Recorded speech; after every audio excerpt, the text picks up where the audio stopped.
ठीक है बच्चों, यूनिट 1B कंटिन्यू करेंगे आज। यूनिट 1B के अंदर जो है अब तक हमने क्या क्या पढ़ लिया है, सिंपल एंड कंपाउंड इंटरेस्ट पढ़ लिया है और LCM HCF पढ़ लिया है। ये दो चीजें यूनिट 1B की हम अब तक पढ़ चुके हैं। ठीक है, आज हम आगे कंटिन्यू करेंगे। आज स्टार्ट करेंगे हम हायर परचेज से। हायर परचेज और इसके अलावा जो है एक और चीज प्रॉफिट एंड लॉस या एक्सचेंज रेट्स भी कुछ हम टच करेंगे आज। ठीक है, सबसे पहले स्टार्ट करते हैं हम हायर परचेज से। हायर परचेज किसको कहते हैं, पता है किसी को? What is hire purchase? Hire purchase का मतलब होता है इंस्टॉलमेंट पे कोई सामान लेना। ठीक है, कोई चीज अगर मैं इंस्टॉलमेंट पे खरीदता हूँ that is called hire purchase. अगर जो है ना क्या कहते हैं, एक बार इंस्टॉलमेंट पे चीजें सस्ती मिलती हैं हमें या फिर कैश प्राइस पे सस्ती मिलती हैं? कैश प्राइस पे। फॉर एग्जाम्पल, अगर मुझे जो है सामने एसी लगा हुआ है, मुझे एसी खरीदने में जाता हूँ, ठीक है ना, एसी खरीदने जाता हूँ, मुझे दो ऑप्शन हैं। बोला यार कैश पे अगर आप खरीद लेते हो तो आपको ये एसी मिल जाएगा 80,000 का, और अगर आप इंस्टॉलमेंट पे लेना चाह रहे हो तो हायर परचेज के अंदर क्या होगा, क्या होगा इसमें बोलते हैं डाउन पेमेंट दो। डाउन पेमेंट, डाउन पेमेंट आप दो लेट से के 20,000 की, और फिर उसके अलावा आप मंथली पेमेंट दोगे, मंथली पेमेंट दोगे 6,000 की।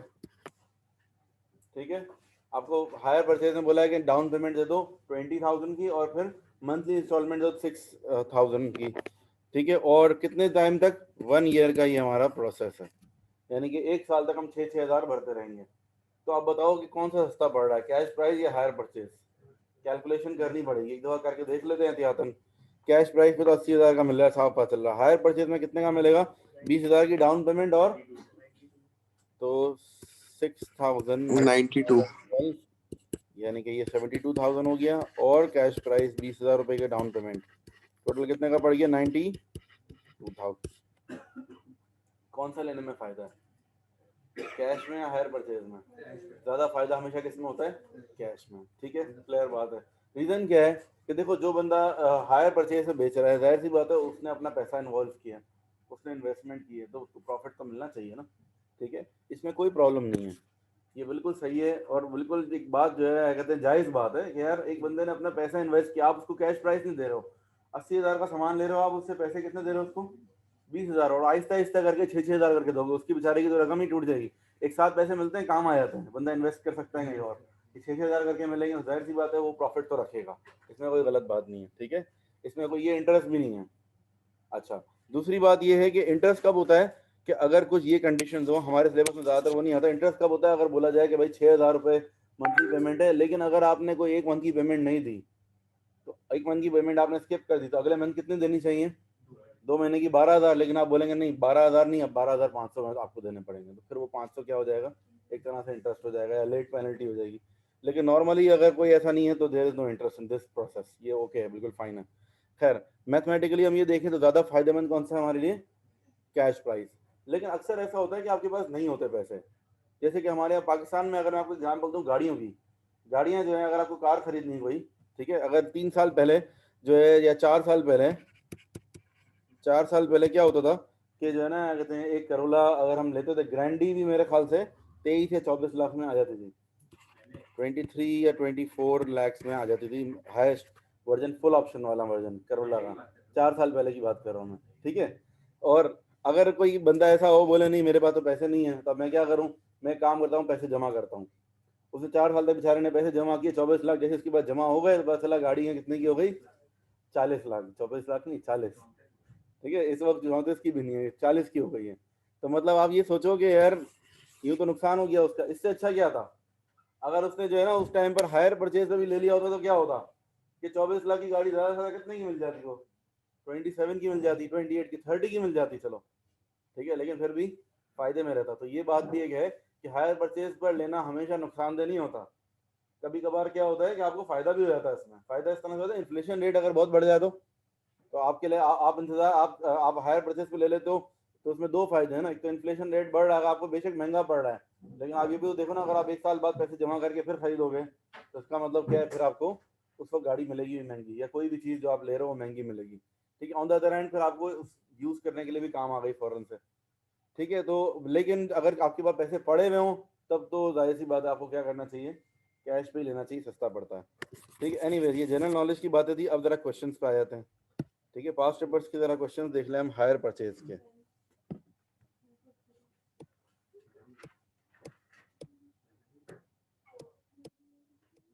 पास्ट पेपर्स की जरा हायर परचेज के क्वेश्चंस हम देख लेते हैं। Sam wants a television. He can either buy it or rent it. ठीक है, part A the cost of buying it is 960।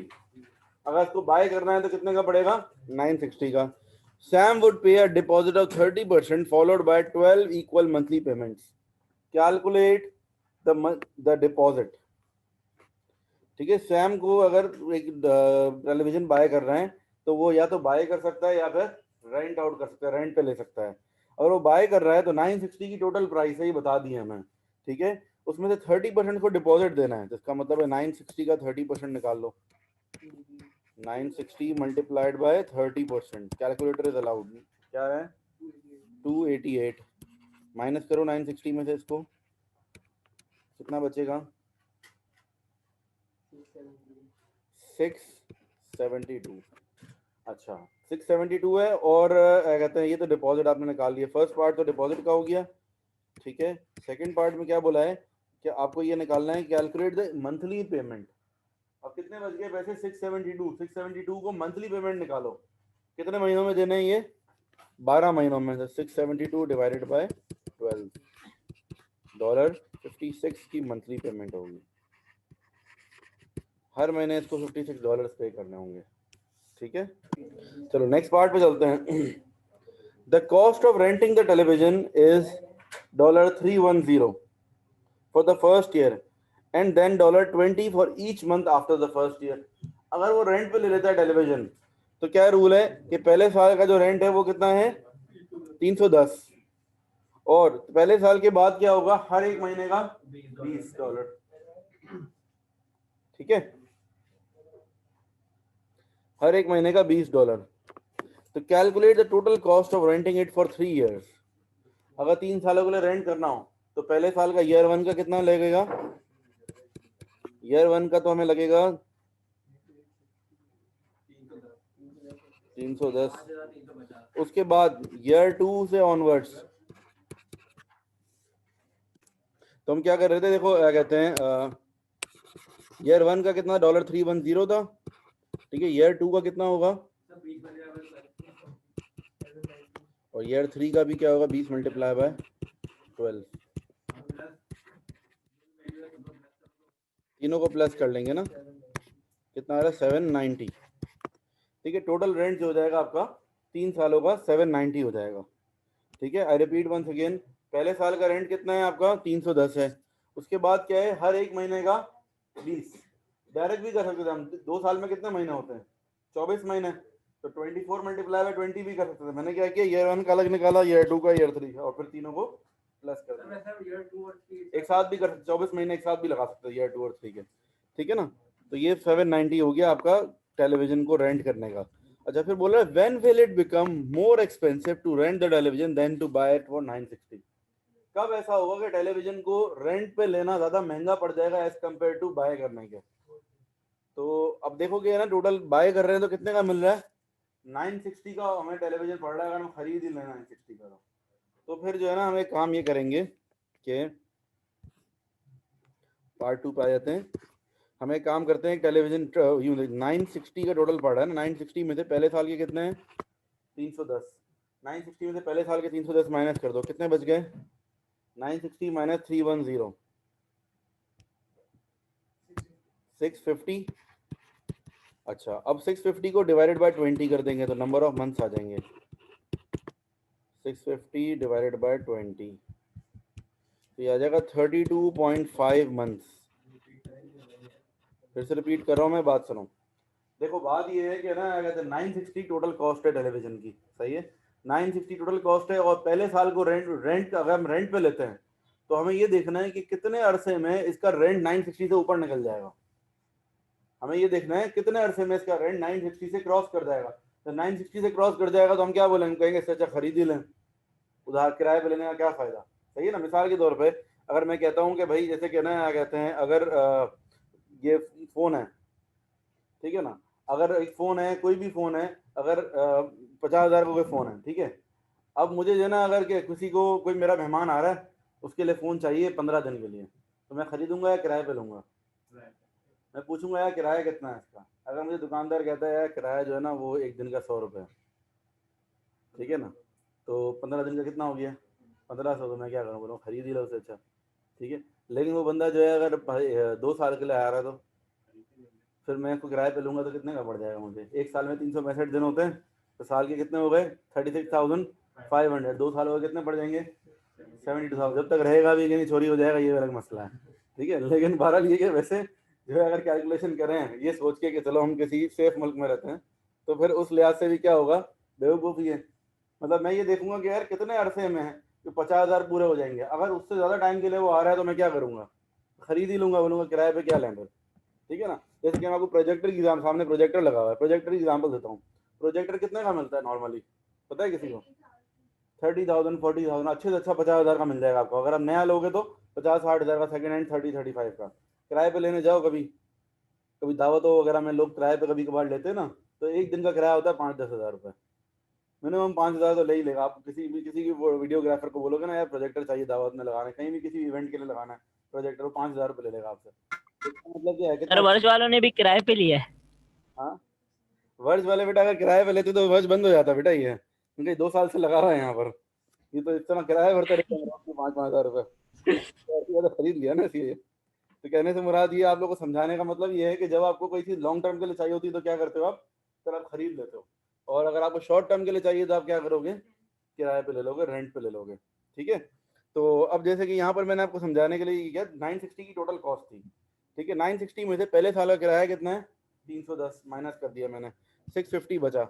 अब 650 को divided by number of month से कर दूंगा 20 से, क्योंकि वो नंबर ऑफ मंथ्स मतलब 650 को डिवाइडेड बाय 20 से करूंगा तो नंबर ऑफ मंथ्स आ जाएंगे, क्योंकि एक महीने का किराया कितना है 20 है, तो मतलब 32.5 मंथ्स, मतलब एक साल पहले और उसके बाद 32.5 मंथ्स और गुजर जाएंगे तो क्या हो जाएगा, पूरा 960 किराया बन जाएगा। जिसका मतलब क्या है कि इससे ज़्यादा टाइम अगर निकला तो फिर इससे बेहतर है कि हमें खरीद ही लेना चाहिए, महंगा पड़ जाएगा।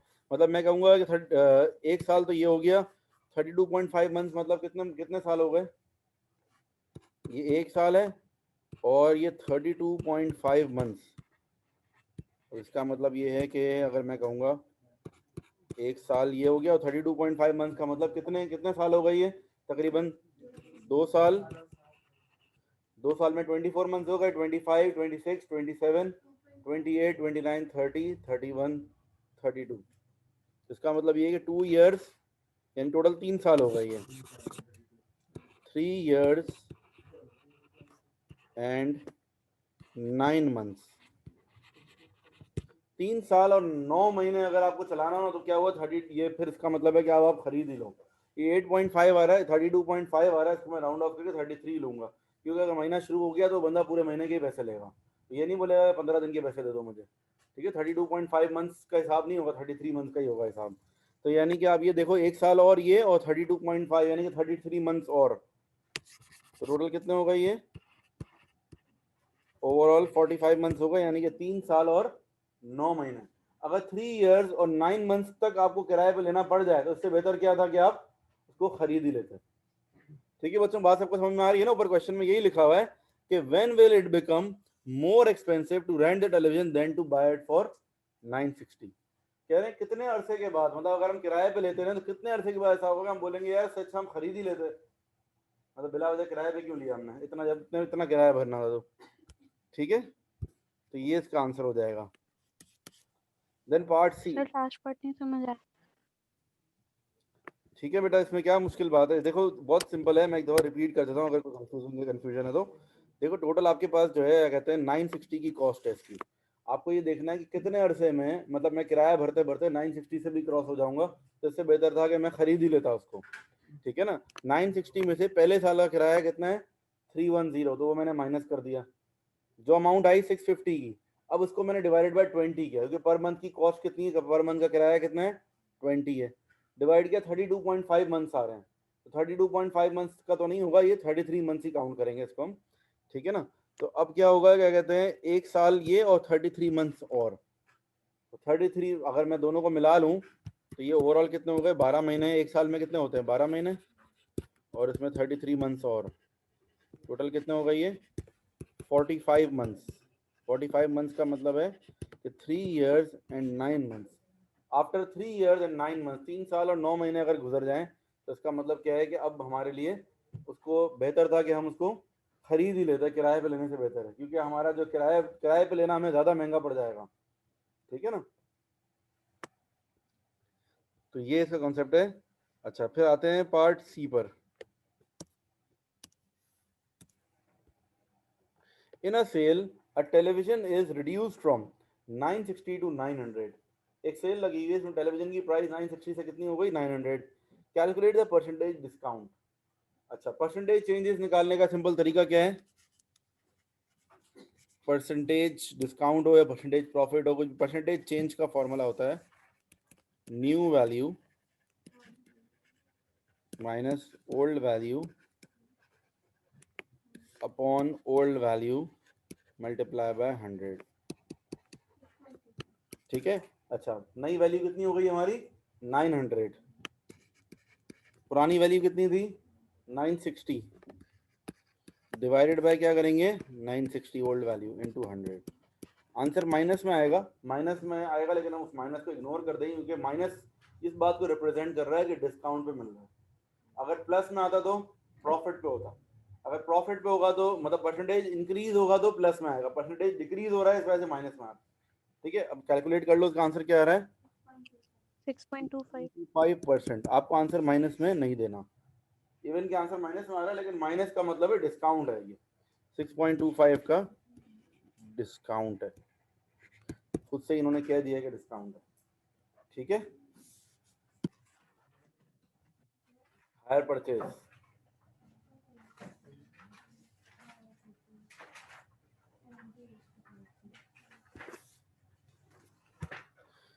एक वॉशिंग मशीन है जिसकी प्राइस है $980।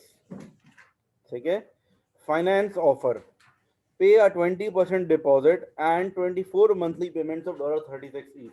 दो ऑफर्स हैं आपके पास, दो ऑप्शंस हैं, या तो आप कैश पे खरीद लो, आप पैसे पूरे दे दो, कितने 980 एक साथ दे दो, या फिर दूसरा ऑप्शन क्या है 20% का डिपॉजिट दो और फिर उसके बाद क्या करो 24 मंथली इंस्टॉलमेंट्स आप दो। ठीक है, Lewis decides to buy this washing machine. How much more would it cost Levin if he paid for the washing machine using finance offer instead of paying immediately? अच्छा भाई, अब आपको कैलकुलेशन करनी है सिंपल कि फाइनेंस ऑफर में कितने पैसे ज्यादा देने पड़ेंगे एज कम्पेयर टू अगर वो इमीडिएटली पे कर देता है उसके। अच्छा, फाइनेंस ऑफर में 980 का 20%, ये आपका क्या है डिपॉजिट है, 196 का हो गया डिपॉजिट, माइनस करो 196 टोटल में से 980 से, तो कितना कितना आ रहा है 980 से माइनस करो 784। अच्छा, इसको तो खैर माइनस करने की फिलहाल जरूरत है, डिपॉजिट हमें निकालना नहीं है। अच्छा, हमें मुझे वो दिया हुआ है इन्होंने ना, ठीक है, इसकी जरूरत नहीं थी फिलहाल माइनस करने की। अच्छा, फिर क्या बोला इन्होंने, कहते हैं 36 मंथली इंस्टॉलमेंट ऑलरेडी दी हुई है, 36 की है, 36 मल्टीप्लाई बाय 24 864 प्लस करेंगे, टोटल क्या आ जाएगा 1060। अच्छा, 1060, और वैसे अगर हम देते तो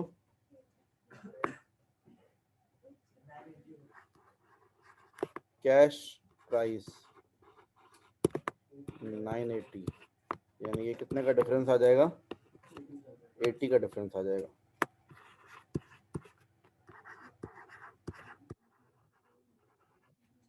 ठीक है, इन्होंने यही बोला है ना कि अगर हम हायर फाइनेंस ऑफर एक्सेप्ट करते हैं तो हमें कितना जो है, फाइनेंस ऑफर मतलब हायर परचेज। फाइनेंस ऑफर मतलब क्या होता है, मतलब ये होता है कि आपके पास पैसे नहीं है तो हम आपकी मदद कर रहे हैं, मदद कर रहे हैं तो ऑब्वियसली उसके बदले में कुछ फायदा तो लेंगे। ठीक है ना, पार्ट सी का है ये, बेसिकली उसका है इंटरेस्ट का है। चलो कर लेते हैं, हमने पिछली क्लास में इंटरेस्ट पढ़ा है तो रिवाइज हो जाएगा। Asif deposit 650 into the bank paying simple interest. He leaves the money for 5 years. At the end of 5 years, the amount in the bank is 763.75. Calculate the rate of interest. अच्छा भाई, इसका principal amount कितना था? 650। Principal है 650। Amount कितना है? Amount का मतलब होता है principal plus interest. Amount is 763.75। अगर मुझे इंटरेस्ट निकालना होगा तो क्या करूंगा? Amount minus principal. ठीक है, इसको माइनस कर देंगे। 763.75 माइनस 650, कितना डिफरेंस आ जाएगा? 113.75। ये क्या है? इंटरेस्ट है। मतलब मैंने 650 रुपये किसी ने इन्वेस्ट किए थे, और वो जो है प्रॉफिट मिलाने के बाद कितना हो गया? इंटरेस्ट मिलाने के बाद 763 हो गए। ठीक है।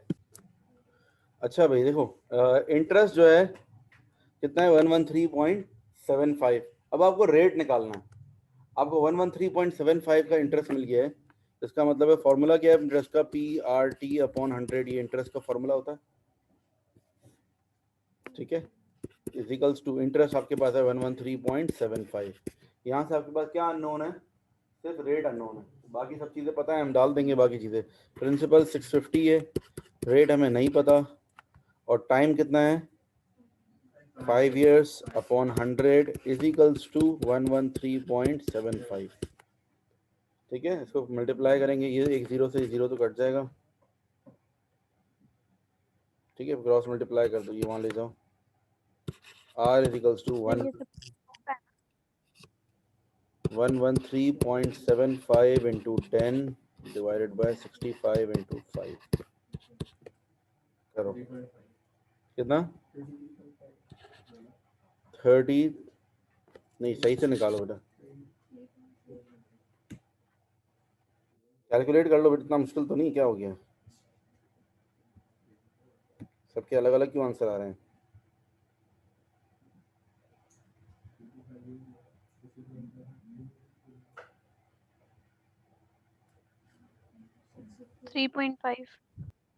3.5%। कॉन्फिडेंट क्यों नहीं थे अपने आंसर के ऊपर? सही था ना आंसर, क्या मसला है? ठीक है, 3.5% सही है। 3.5% इसका आंसर आ जाएगा। 93 part C. Ayesha buys a new car, cash price है $4,500, credit terms deposit 25% off cash price plus 12 monthly payments of $320. She buys the car using the credit terms. How much more than the cash price will she pay overall for the car? Overall car क्या वो कितना पे करेगी cash price से? कितना दाम? देखो 4,500 का 20%, 1125, ये तो डिपॉजिट हो गया। 25% है। 25%, सॉरी, तो यही आ रहा है, 25% ही निकाला है ना आप लोगों ने। ठीक है, अच्छा, प्लस 320 का मंथली पेमेंट है, 320 मल्टीप्लाई बाय 12, 3840, ये है मंथली पेमेंट।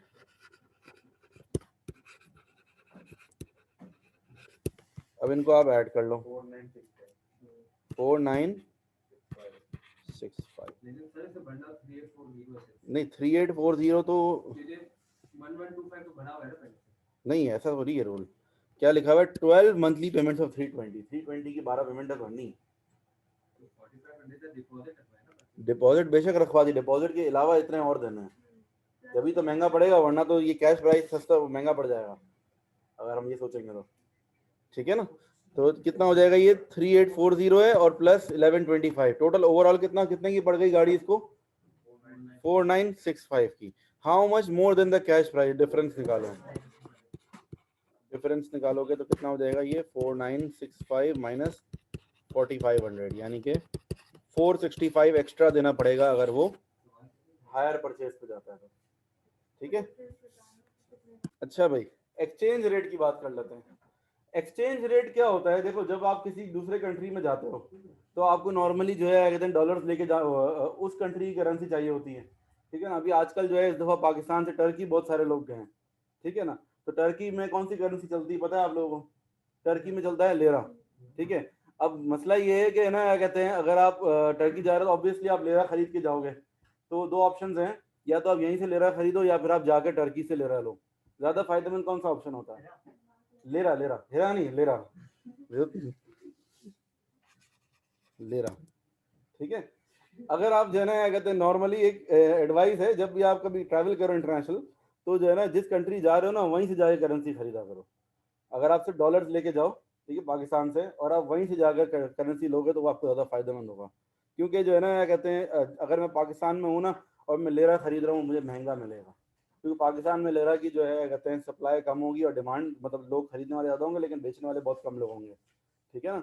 लेकिन जो है टर्की के अंदर क्या होगा, हर बंदे के पास लेरा होंगे, इसलिए वहाँ पर सप्लाई काफ़ी होगी तो रेट थोड़ा कम होता है, ठीक है ना। ये हमने ज़रा बेवकूफ़ी की थी जब हम एक दफ़ा गए थे, दोस्त तीन चार, तो मैं यहीं से लेरा खरीद के चला गया था।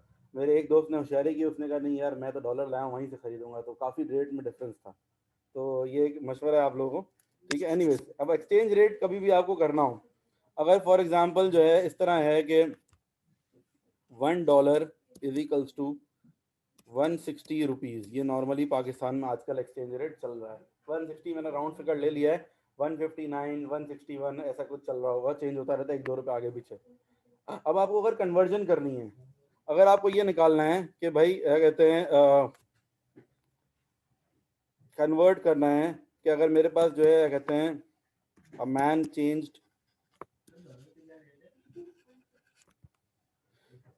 $200 into rupees, find how many rupees he will get।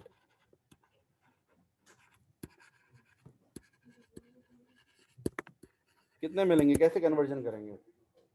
Simple क्या रूल है भाई, $1, अच्छा इसका आसान तरीका मैं ये बता देता हूँ कि भाई ये देखो $1 के सामने कितना है, 160 रुपीज़ है ना, तो इसके नीचे यूँ लिखो, डॉलर के नीचे डॉलर, कितने डॉलर है मेरे पास, 200, तो अपॉन रुपीज़ के नीचे रुपीज़, एक्स रख दो, क्रॉस मल्टीप्लाई करा दो, आंसर आ जाएगा, ठीक है। जैसे कि आपके पास जो कन्वर्जन रेट पहले आप लिखोगे, उसके बाद क्या करोगे, सेम करेंसी के नीचे अपॉन में वही करेंसी लिखो, ठीक है। इसको क्रॉस मल्टीप्लाई करेंगे, आंसर आ जाएगा। तो एक्स इक्वल्स टू क्या हो जाएगा, 160 मल्टीप्लाई बाय 200, 32,000 रुपीज़ मिलेंगे। वाइस वर्सा अगर कन्वर्जन करनी है, वही बात है ना, आंसर वही है। मैं इसलिए बता रहा हूँ कि अभी देखना आगे जाके थोड़ा कॉम्प्लिकेटेड क्वेश्चन भी आएंगे, उसमें ये बड़ा हेल्पफुल होगा, अभी तो ये बहुत सिंपल था, ठीक है। अच्छा अब एक और है, a man changed ₹25,000 into dollars, find how many dollars will he get, how many dollars will he get, बताओ उसको कितने डॉलर्स मिलेंगे, कैसे करेंगे? सिंपल है, देखो $1 जो है वो कितने का है, 160 रुपीज़ का है, डॉलर के नीचे डॉलर्स लिख दो, नहीं पता मुझे कितने डॉलर्स हैं, और रुपीज़ के नीचे क्रॉस मल्टीप्लाई करो, आंसर आ जाएगा, ठीक है। तो ये बेसिकली यहाँ चला जाएगा, ये यहाँ चला जाएगा, 25,000 is equals to 160x, 25,000 upon 160, 56 point dollar, इतने डॉलर्स को मिलेंगे, ठीक है। ये दोनों तो डायरेक्ट डिवाइड कर दो, आसान है, कोई मसला नहीं, वो भी कर सकते हो। अच्छा अब एक और मैं केस बता रहा हूँ, इसमें देखो ज़रा, कि अगर जो है कहते हैं $1 इज इक्वल्स टू 160 रुपीज़ है अगर, और 1 पाउंड, पाउंड का रेट क्या है किसी को पता है आजकल? पाउंड का रेट, पाउंड कितने का चल रहा है, मैंने काफ़ी टाइम से देखा नहीं है। फॉर एग्जांपल मैं ले लेता हूँ 200 का एग्जांपल ले लिया, मुझे पता नहीं कितना चल रहा है रेट, ठीक है। अच्छा ये है, अब अगर कन्वर्जन करनी है, अ मैन हैज़ 220 कर देते हैं, चलो अप्रॉक्सीमेटली, एक्सचेंज कर दो, दुकान चलाते हो एक्सचेंज की, तो मोबाइल पे गूगल, ठीक है। अच्छा चलो, अब मैंने कहा शायद कोई साइड बिजनेस चला रहा है, हाँ अच्छा तुम्हारा वैसे है भी, चलो अच्छी बात है। A man has 300 pounds, find how many dollars will he get। अब इसको कैसे करेंगे, एक बंदे के पास जो है कितने हैं, 300 पाउंड हैं, सॉरी मैंने यूरो का लिख दिया, करेंसी पाउंड नहीं है तो मैंने यूरो का सिंबल बना दिया।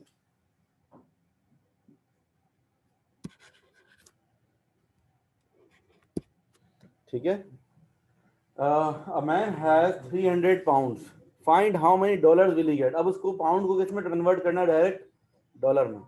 तो अब आपको ये नहीं करना पड़ेगा पहले कि पाउंड को पहले रुपीस में करो फिर रुपीस को डॉलर में, ये थोड़ा सा लेंथी प्रोसेस हो जाएगा ना। तो हम एक काम ये कर देते हैं, हम यूं कर लेंगे कि देखो यार, ऐसे कि एक डॉलर कितने रुपीस का है, 160 रुपीस का, और एक पाउंड जो है वो कितने का है, 220 रुपीस का। तो अगर मैं डॉलर और पाउंड को आपस में ही कंपेयर करना चाहूँ तो क्या होगा, अगर मैं डॉलर और पाउंड को आपस में ही कंपेयर करना चाहूँ तो मैं इस तरह से कर सकता हूँ कि क्या कहते हैं,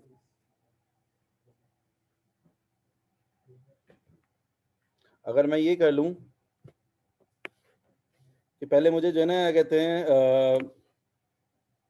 डायरेक्टली इनको निकालना, मैन हैज 300 पाउंड। अब उसके बाद कितने पाउंड है, 300 पाउंड है। एक काम ये करेंगे, ये वाला जो है ना रूल 1 = 220 लिखा मैंने, अपॉन पाउंड कितना है 300 अपॉन एक्स, यहाँ से क्रॉस मल्टीप्लाई करूंगा तो क्या होगा, मेरे पास रुपीज आ जाएंगे।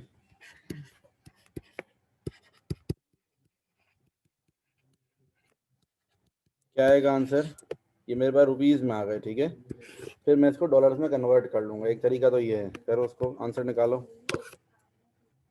इनको मल्टीप्लाई कर दो, 220 मल्टीप्लाई बाय 300। ठीक है, ये मेरे पास आ गए रुपीस।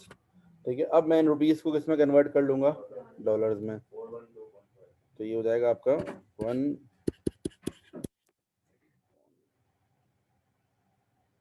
डॉलर्स नहीं पता मुझे, डिवाइड कर लेंगे। ठीक है, 66,000 डिवाइडेड बाय 160 आ जाएगा आंसर। कितना आ गया, 412.5। ठीक है, तो ये क्या किया हमने, पहले हमें क्या चाहिए, डॉलर्स को डायरेक्ट किस में कन्वर्ट करना था, पाउंड में। तो हमने पहले डॉलर्स रुपीस में किया, फिर रुपीस को पाउंड में। अब मैं आपको एक और एग्जांपल दूंगा, उसमें डायरेक्ट कन्वर्ट करना भी सिखाऊंगा।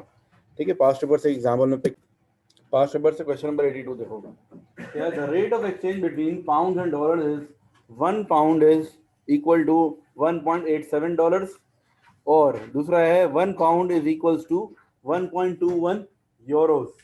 देखो क्या किया इन्होंने, पाउंड की कन्वर्जन डॉलर से भी कर दी है, पाउंड की कन्वर्जन यूरोस में भी शो करी हुई है मैं। अब Catherine changes $500 pound into dollars, how many dollars she will receive. क्या करेंगे, सिंपल वे आउट जो भी मैंने बताया आप लोगों को, ये आसान तरीका याद रखो। देखो क्या करना है, डॉलर्स में कन्वर्ट करना है ना, 1 = 1.87 अपॉन, ये पाउंड है, पाउंड के नीचे पाउंड ही रखोगे आप, और डॉलर के नीचे एक्स रख दो, क्रॉस मल्टीप्लाई। ठीक है, पहले का एक्सचेंज रेट लिख दो, और सेम करेंसी के नीचे सेम करेंसी आनी चाहिए। कि ये एक पाउंड है ना, एक पाउंड है, और ये कितने पाउंड है, 500, तो 1 के नीचे 500 आएगा, और 1.87 डॉलर्स हैं, इसके नीचे मुझे एक्स डॉलर्स निकालने, एक्स रख देंगे, क्रॉस मल्टीप्लाई करेंगे, आंसर आ जाएगा 935। 935, ये आ गया। अच्छा, फिर पार्ट 2 पे चलते हैं। Ether changes 726 pounds 726 euros into pounds. ठीक है, वापस अब यूरोज वाला एक्सचेंज रेट ले लेते हैं, 1 = 1.21, 1 के नीचे पाउंड के नीचे क्या आएगा, पाउंड जो कि हमें निकालना है, एक्स रख देंगे, और ये 726 यूरोज हैं, तो ये यूरोज के नीचे आ जाएगा 26। ठीक है, क्रॉस मल्टीप्लाई करके आंसर आ जाएगा 726 = 1.21x, डिवाइड कर देंगे, कितना आएगा, $600।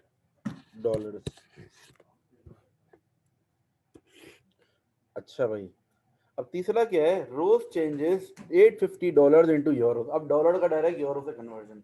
ठीक है ना, अब ये तीसरा वाला स्टेप है। अब इसके अंदर एक तरीका तो ये है कि मैं क्या करूंगा, ये डॉलर्स दिए हुए मुझे, यूरोस दिए हुए, यूरोस को पहले पाउंड में कन्वर्ट करूं, फिर पाउंड को डॉलर्स में। एक डायरेक्टली भी कन्वर्ट कर सकता हूं मैं। डायरेक्टली कैसे कर सकता हूं भाई, देखो ये जो है एक पाउंड कितने के बराबर है डॉलर्स के, 1.87 $1.87 के, और 1 पाउंड जो है वो 1.21 यूरोस के बराबर भी है। अगर मैं डायरेक्टली ये कर लूँ कि ये 1 पाउंड की जगह $1.87 रख लूँ, तो इसका मतलब ये है कि $1.87 जो है 1.21 पाउंड के बराबर है। अगर मैंने कहा डायरेक्ट कर बना लूँ, ये देखो मैंने क्या किया है, 1 पाउंड इज इक्वल्स टू $1.87, नीचे क्या था 1 pound is equals to 1.21 euros. तो ये मैंने क्या किया है, इस 1 पाउंड की जगह $1.87 रख दी। यानी कि मैं ये कह सकता हूँ कि $1.87 किसके बराबर हैं, 1.21 यूरोस के। तो मैंने ये कन्वर्जन रेट बना लिया। अब डॉलर के नीचे डॉलर, मुझे क्या चाहिए, $850 दिए हुए हैं ना, और यहाँ पर एक्स रख देंगे, ठीक है ना। यूरोस के नीचे, यूरोस कैलकुलेट करने हैं ना, यूरोस के नीचे एक्स रख देंगे, क्रॉस मल्टीप्लाई करेंगे तो आंसर आ जाएगा, ठीक है। ये वहाँ चला जाएगा, ये वहाँ चला जाएगा, x into 1.87 is equals to 1.21 into 850, 1.21 into 850 upon 1.87, यहाँ से आपकी x की वैल्यू आ जाएगी, ठीक है बेटा। डिवाइड करो, ठीक है, 550 ये यूरोज आ गए, ठीक है बच्चों। तो ये देखो एक एक्सचेंज रेट का एक प्रोसीजर है करने का। मैंने एक आसान वे आउट बता दिया, अगर आप लोग वो वे और समझ में आता है, अगर सिंपली डिवाइड करके भी निकाल सकते हैं। डिवाइड क्या होगा, जब भी छोटे यूनिट से बड़े यूनिट में जाएंगे तो डिवाइड होगा, बड़े से छोटे में जाएंगे तो मल्टीप्लाई होगा। जैसे कि अगर मैं रुपीज़ को कभी भी डॉलर्स में कन्वर्ट कर रहा हूँ तो हमेशा क्या करना पड़ेगा, डिवाइड करना पड़ेगा। लेकिन डॉलर्स को रुपीज़ में कन्वर्ट करूंगा तो मल्टीप्लाई, ठीक है। ये एक सिंपल वे आउट है, और ऐसे भी कर सकते हैं क्रॉस मल्टीप्लाई वाले तरीके से, ठीक है बच्चों। आज के लिए फिर इतना काफ़ी है, अल्लाह हाफिज़।